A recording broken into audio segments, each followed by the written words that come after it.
what's up? Are you good? Are you fine? How you doing? Probably gonna be a little bit since I've released a video by the time this comes out, and that is because I am sorry, the lighting in my room is terrible. It has to be a perfectly sunny day for the lighting to work out in here so that the picture isn't abominably blurry, and that hasn't happened for a long time. And I just realized today that it's going to rain for the next couple of days, which means the lighting in here is going to be really bad for however long that lasts. So sorry, blame Midwestern Appalachia-ish weather. I'm gonna have to film a quick video today. Go as fast as I can, let's go. So basically, the main thing I have to talk about today is I read a few books in June that were not women's prize books, but that I wanted to make sure I talked about on the channel anyway. And so I just wanted to really quickly throw them at you and see what you think. So, as fast as we can, here we go. Book 1, The God of Small Things by Arundhati Roy. This book is set in 1960s India, although there is a second timeline in the book that's set a few decades later. It seems like at first it's going to center on these twins, whose names are Rahel and Estha. Hopefully I said those correctly. But eventually there's just this missed focus on their mother, whose name is Amma. She's a single mom. She and their dad got divorced, and the dad is mentioned a few times in the book, but we don't ever really quite see him. And her family too, especially her brother Chaka, who is Oxford educated, quite stupid about social matters, but otherwise kind of a dear, and I kind of like him. And then also her parents and her aunt. This book not only takes us through the lives of Rahel and Estha when they're children and also when they're adults, but also describes the political and social climate of India at that time. As a result, because I have been to India but only one time, and I didn't really study Indian history in any of my schooling, I was sometimes a little bit behind, but I think that that's just what happens when you read books about cultures that you don't know much about. You're just going to have to accept that you don't know everything and try to learn as much as you can.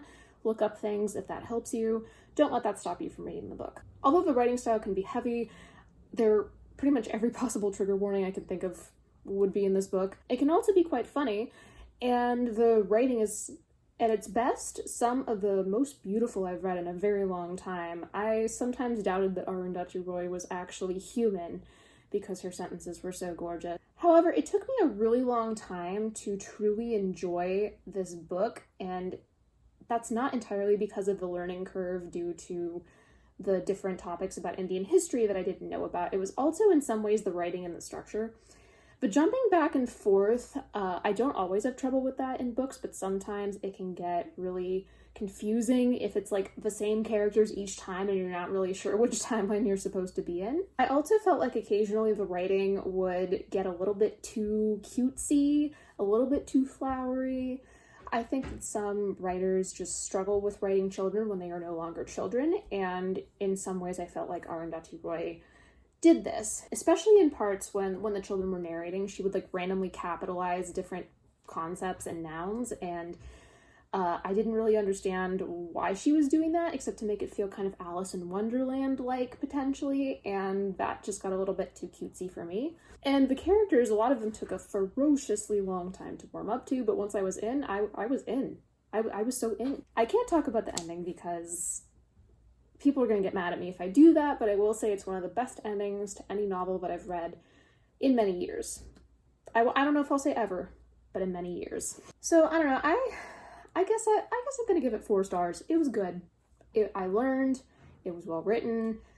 I still think about the characters, even though it took me a really long time to get there. So, yeah, you should read it, I guess. Next up, we have Nimona by Noelle Stevenson. So, I'm gonna start off by saying that I read this book in a format that I actually didn't know was available for a graphic novel.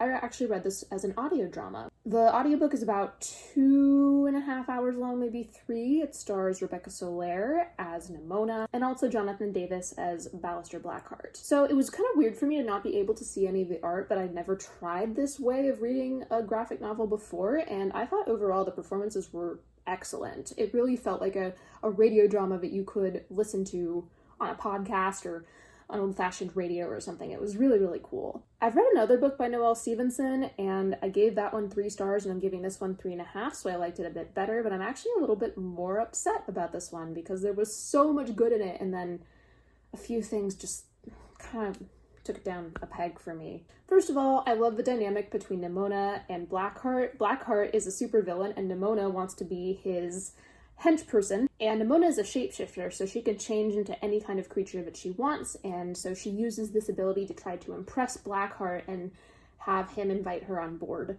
Their dynamic is really fun. It's a very classic, like, ball of sunshine versus curmudgeon.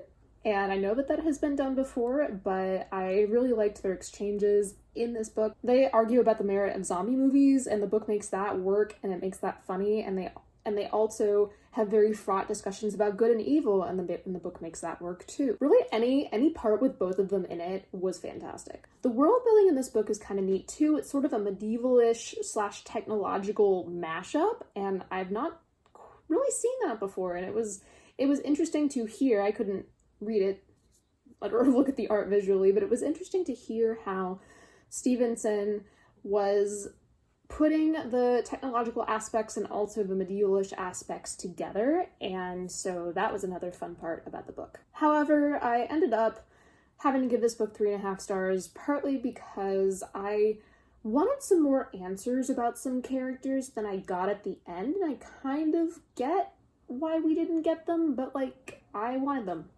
So there. I think the book just would have been stronger if we'd been able to get those answers. There's also a very strongly implied gay romance in this book, and I am all for that generally, but I personally just didn't like the love interest / former best friend of Blackheart. His name is Goldenline, I forget his first name, but he was bland as Wonder Bread. Like, he was so boring, and Blackheart is a really fun 3-dimensional character, and I was like, you deserve someone, you deserve ciabatta. You do not deserve Wonder Bread. So I was just sitting here, like, I'm supposed to ship him with this Wonder Bread, but I just want him to get some nice, like, ciabatta. And it was very frustrating. Headcanon, they break up after the end of the book, and he finds himself some ciabatta, and we're all good. But in spite of everything, I still did really enjoy this book, and I would more or less recommend it. So that's why, 3.5 stars, that's a fairly good rating for me. So there we go. Okay, unfortunately, these next 2 books were not my favorites for this month. This one, Across the Green Grass Field by Seanan McGuire, was a particular disappointment to me because I had read other books in this series. The series is called the Wayward Children series, and I've enjoyed all of the other 5 books that precede this one. I think the lowest I gave any of them was like 3 stars, and some of them I gave 5. But this one I had to give 2, and I was really sad about it. I actually did an entire video about the Wayward Children series, where I think it's going, why I think this particular installment was disappointing, so if you were interested in hearing more about that, I would recommend that you watch that video. But for now, I'm just going to say that the plot took a really long time to take off. Initial setup of how this character finds a door into another world and enters it is really unrealistic and doesn't make a lot of sense given that character's knowledge of other people, at least what I perceive it to be. And although the ending is interesting, it's just not developed enough to really save the rest of the book. However, if Alice in Wonderland-like stories in which children go into other worlds and other dimensions, but then come back and have to deal with reality afterwards, if that sounds interesting to you, I would suggest that you start with Every Heart a Doorway, which is the first book in this series. Also, just want to say that I listened to the audiobook version of this book. It was read by Annamarie Carlson, and I thought that her narration was pleasant enough, sometimes a little bit bland, but that was also kind of the book to me, so maybe I'm just blaming her for not liking the book. Last up, we have Margaret the First by Danielle Dutton. I had very high expectations for this book. It's based on the life of Margaret Cavendish, who was a 17th century British female playwright and poet. One of the relatively few English women at that time to become famous by writing in that way. I've read some of her work in my English classes in college, and I think her life sounds quite interesting, and I was really excited to read a book about her, although it is a novelized version. Novelization? It's a novel. It is a novel, okay? And I was excited. One thing I will say is that this was consistently very well written. The author really knows how to write in a way that feels old-fashioned and period-appropriate while still being accessible to a contemporary reader.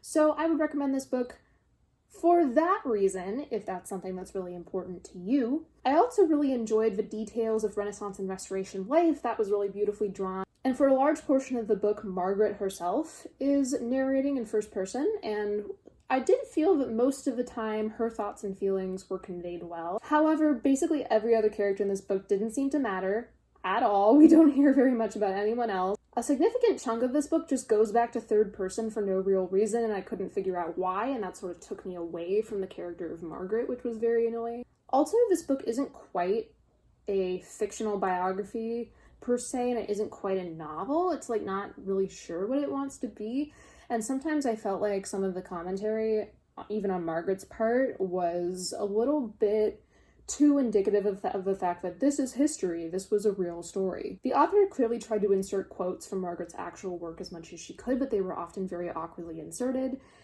and so it kind of took me out of the story. I wasn't really sure what story I was supposed to be reading, and so that put me off. Overall, a lot of that sort of telling versus showing going on, like this happened, then this happened, and then this, and also the feeling that I wasn't supposed to be detached from all of these characters as I felt, because it was supposed to be this intimate portrait of Margaret Cavendish and the people around her.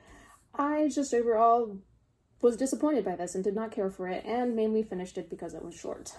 So 2 stars. I recognize the quality of this book, but unfortunately it was not what I was looking for. Okay, that's it. We're done. Peace out. I'm going to stop this video before the rain starts. Hopefully the visual will not be too terrible, and I hope to see you all with a bit of a clearer picture next time. Bye!